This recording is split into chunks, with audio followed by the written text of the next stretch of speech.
ಸ್ನೇಹಿತರೆ, ಈ ಒಂದು ರೇಷನ್ ಕಾರ್ಡ್ಗೋಸ್ಕರ ಎಲ್ಲರೂ ಕೂಡ ವೆಯ್ಟ್ ಮಾಡ್ತಾ ಇದ್ದೀರಾ, ತುಂಬಾ ಜನ ವೆಯ್ಟ್ ಮಾಡ್ತಾ ಇದ್ದೀರಾ, ತುಂಬಾ ಒಂದು ಕಾತರದಿಂದ ಕಾಯ್ತಾ ಇದ್ದೀರಾ ಅಂತ ನನಗೂ ಕೂಡ ಗೊತ್ತಿದೆ ಸ್ನೇಹಿತರೆ. ಆದ್ರೆ ಈ ಒಂದು ಆಹಾರ ಇಲಾಖೆಯಿಂದ ಸ್ಪಷ್ಟವಾಗಿ ಮಾಹಿತಿ ಕೊಟ್ಟಿದೆ ಸ್ನೇಹಿತರೆ. ಸದ್ಯಕ್ಕೆ ಈ ಒಂದು ಲೋಕಸಭಾ ಚುನಾವಣೆ ಹತ್ರದಲ್ಲಿರೋದ್ರಿಂದ, ಈ ಒಂದು ನೀತಿ ಸಂಹಿತೆ ಜಾರಿಯಲ್ಲಿರೋದ್ರಿಂದ ಈ ಒಂದು ರೇಷನ್ ಕಾರ್ಡ್ಗೆ ಅರ್ಜಿನ ಹಾಕೋದಿಕ್ ಆಗೋದಿಲ್ಲ, ಅರ್ಜಿನ ತಗೊಳ್ಳೋದಿಲ್ಲ ಅಂತ ಹೇಳ್ಬಿಟ್ಟು ಸ್ಪಷ್ಟವಾಗಿ ಹೇಳಿದೆ. ಅದೇ ರೀತಿಯಾಗಿ ಸ್ನೇಹಿತರೆ, ಈ ಒಂದು ರೇಷನ್ ಕಾರ್ಡ್ಗೆ ಅರ್ಜಿ ಹಾಕೋದೇನಿದ್ರು ಕೂಡ ಈ ಒಂದು ಎಲೆಕ್ಷನ್ ರಿಸಲ್ಟ್ ಮುಗಿದು ಅದಾದ ನಂತರದಲ್ಲಿ ರಿಸಲ್ಟ್ ಒಂದು ಜೂನ್ ಸಂದರ್ಭದಲ್ಲಿ ಈ ಒಂದು ರೇಷನ್ ಕಾರ್ಡ್ಗೆ ಅರ್ಜಿನ ತಗೋಬಹುದು ಸ್ನೇಹಿತರೆ. ಅಲ್ಲಿವರೆಗೂ ಕೂಡ ಈ ಒಂದು ರೇಷನ್ ಕಾರ್ಡ್ ಬಗ್ಗೆ ಮಾತಾಡೋದು ವೇಸ್ಟ್ ಅಂತ ಅನ್ಸುತ್ತೆ. ಆದ್ರೆ ಇಲ್ಲಿ ಇನ್ನೊಂದು ವಿಷಯ ಅಂತಂದ್ರೆ ಸ್ನೇಹಿತರೆ, ನಿಮ್ಗೆ ಏನಾದ್ರೂ ಮೆಡಿಕಲ್ ಎಮರ್ಜೆನ್ಸಿ ಇದೆ, ಸೊ ಆಸ್ಪತ್ರೆಯಲ್ಲಿ ಅಡ್ಮಿಟ್ ಆಗಿದ್ದಾರೆ, ಅಥವಾ ತುಂಬಾನೇ ಒಂದು ಯಾವುದೋ ಒಂದು ಆಪರೇಷನ್ ಆಗ್ಬೇಕಾಗಿದೆ, ಇದಕ್ಕೆ ರೇಷನ್ ಕಾರ್ಡ್ ಕೊಟ್ರೆ ಇಂತಿಷ್ಟು % ಅಂತ ಡಿಸ್ಕೌಂಟ್ ಆಗುತ್ತೆ.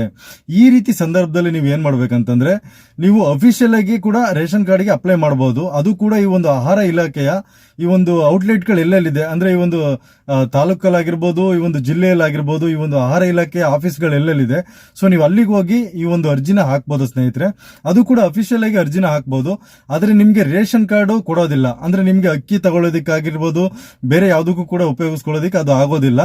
ಅದೇನಿದ್ರು ಕೂಡ ನಿಮ್ಮ ಒಂದು ಆಸ್ಪತ್ರೆಯ ಒಂದು ಏನು ಮೆಡಿಕಲ್ ಟ್ರೀಟ್ಮೆಂಟ್ ಆಗಿರ್ಬೋದು, ಅಥವಾ ಈ ಒಂದು ಎಮರ್ಜೆನ್ಸಿಗೋಸ್ಕರ ಯೂಸ್ ಮಾಡ್ಕೋಬಹುದು. ಅಷ್ಟು ಬಿಟ್ರೆ ನಿಮ್ಗೆ ಬೇರೆ ಯಾವುದಕ್ಕೂ ಕೂಡ ಯೂಸ್ ಆಗೋದಿಲ್ಲ ಸ್ನೇಹಿತರೆ.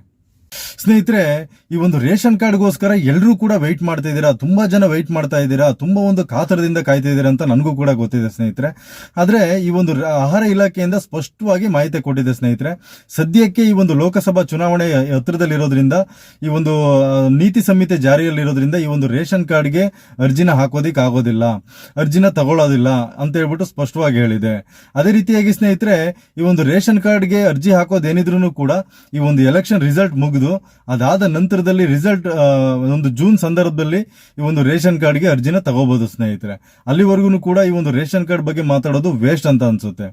ಆದ್ರೆ ಇಲ್ಲಿ ಇನ್ನೊಂದು ವಿಷಯ ಅಂತಂದ್ರೆ ಸ್ನೇಹಿತರೆ, ನಿಮ್ಗೆ ಏನಾದ್ರೂ ಮೆಡಿಕಲ್ ಎಮರ್ಜೆನ್ಸಿ ಇದೆ, ಸೊ ಆಸ್ಪತ್ರೆಯಲ್ಲಿ ಅಡ್ಮಿಟ್ ಆಗಿದ್ದಾರೆ, ಅಥವಾ ತುಂಬಾನೇ ಒಂದು ಯಾವುದೋ ಒಂದು ಆಪರೇಷನ್ ಆಗ್ಬೇಕಾಗಿದೆ, ಇದಕ್ಕೆ ರೇಷನ್ ಕಾರ್ಡ್ ಕೊಟ್ರೆ ಇಂತಿಷ್ಟು % ಅಂತ ಡಿಸ್ಕೌಂಟ್ ಆಗುತ್ತೆ. ಈ ರೀತಿ ಸಂದರ್ಭದಲ್ಲಿ ನೀವು ಏನ್ ಮಾಡ್ಬೇಕಂತಂದ್ರೆ, ನೀವು ಅಫಿಷಿಯಲ್ ಆಗಿ ಕೂಡ ರೇಷನ್ ಕಾರ್ಡ್ಗೆ ಅಪ್ಲೈ ಮಾಡಬಹುದು. ಅದು ಕೂಡ ಈ ಒಂದು ಆಹಾರ ಇಲಾಖೆಯ ಈ ಒಂದು ಔಟ್ಲೆಟ್ಗಳು ಎಲ್ಲೆಲ್ಲಿದೆ ಅಂದ್ರೆ, ಈ ಒಂದು ತಾಲೂಕಲ್ಲಾಗಿರ್ಬೋದು, ಈ ಒಂದು ಜಿಲ್ಲೆಯಲ್ಲಾಗಿರ್ಬೋದು, ಈ ಒಂದು ಆಹಾರ ಇಲಾಖೆಯ ಆಫೀಸ್ಗಳು ಎಲ್ಲೆಲ್ಲಿದೆ, ಸೊ ನೀವು ಅಲ್ಲಿಗೆ ಹೋಗಿ ಈ ಒಂದು ಅರ್ಜಿನ ಹಾಕ್ಬೋದು ಸ್ನೇಹಿತರೆ. ಅದು ಕೂಡ ಅಫಿಷಿಯಲ್ ಆಗಿ ಅರ್ಜಿನ ಹಾಕ್ಬೋದು. ಆದ್ರೆ ನಿಮ್ಗೆ ರೇಷನ್ ಕಾರ್ಡ್ ಕೊಡೋದಿಲ್ಲ, ಅಂದ್ರೆ ನಿಮ್ಗೆ ಅಕ್ಕಿ ತಗೊಳ್ಳೋದಿಕ್ಕಾಗಿರ್ಬೋದು, ಬೇರೆ ಯಾವುದಕ್ಕೂ ಕೂಡ ಉಪಯೋಗಿಸ್ಕೊಳ್ಳೋದಿಕ್ಕೆ ಅದು ಆಗೋದಿಲ್ಲ. ಅದೇನಿದ್ರು ಕೂಡ ನಿಮ್ಮ ಒಂದು ಆಸ್ಪತ್ರೆಯ ಒಂದು ಏನು ಮೆಡಿಕಲ್ ಟ್ರೀಟ್ಮೆಂಟ್ ಆಗಿರ್ಬೋದು, ಅಥವಾ ಈ ಒಂದು ಎಮರ್ಜೆನ್ಸಿಗೋಸ್ಕರ ಯೂಸ್ ಮಾಡ್ಕೋಬಹುದು. ಅಷ್ಟು ಬಿಟ್ರೆ ನಿಮ್ಗೆ ಬೇರೆ ಯಾವುದಕ್ಕೂ ಕೂಡ ಯೂಸ್ ಆಗೋದಿಲ್ಲ ಸ್ನೇಹಿತರೆ.